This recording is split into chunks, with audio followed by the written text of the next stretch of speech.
राव तो राव है। मूड कुछ खुशनुमा हुआ तो मन की बात जुबान पर आ ही जाती है। इन दिनों उनका हरियाणा तक न्यूज चैनल के पत्रकार राहुल यादव को दिया गया साक्षात्कार काफी चर्चा में है। इस साक्षात्कार में राव ने अपनी पार्टी भाजपा की लाइन से हटकर जातिगत जनगणना का समर्थन किया है। लोग कह रहे हैं कि राव एक बार फिर पार्टी लाइन से हटकर अपने मन के भाव कह गए।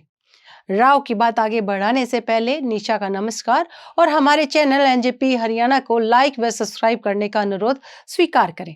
राव इंद्रजीत ने जातिगत जनगणना को लेकर जो दृष्टिकोण अपनाया है वह उनकी साफगोई को भी दर्शाता है। राव ने यह स्पष्ट तौर पर मान लिया कि जातिगत जनगणना होनी ही चाहिए। ऐसा नहीं है कि राव इंद्रजीत यह नहीं जानते थे कि उनका नजरिया भाजपा की लाइन से अलग है, लेकिन उन्होंने अपनी पार्टी की बात करने की बजाय अपने मन की बात की है। राव का यह कहना गलत नहीं है कि जब 2011 में जनगणना हुई तब कास्ट जोड़ी गई थी, लेकिन उसका प्रकाशन नहीं हुआ। वह दोनों पार्टियों की बात करते हैं, कांग्रेस की भी और भाजपा की भी, लेकिन हमलावर अंदाज में नहीं।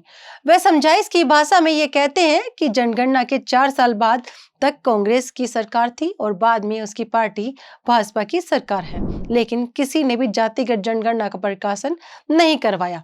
राव कहते हैं कि जातिगत जनगणना के साथ जाति का प्रकाशन अब होना ही चाहिए। उन्होंने इसलिए ऐसा कहा क्योंकि अब इसकी मांग जोर पकड़ रही है। इसी के चलते राव ने कह दिया कि अब जातिगत आंकड़ों के प्रकाशन की संभावना से इनकार नहीं किया जा सकता। जाहिर है राव यही कहना चाह रहे हैं कि जो जातियां उपेक्षित व अधिकारों से वंचित रही, उन जातियों को उनका हक मिलना चाहिए। यादव बेल्ट ओबीसी बहुल है। राव इंद्रजीत का चुनाव क्षेत्र गुड़गांव इसी ओबीसी बहुल अहिरवाल का हिस्सा है।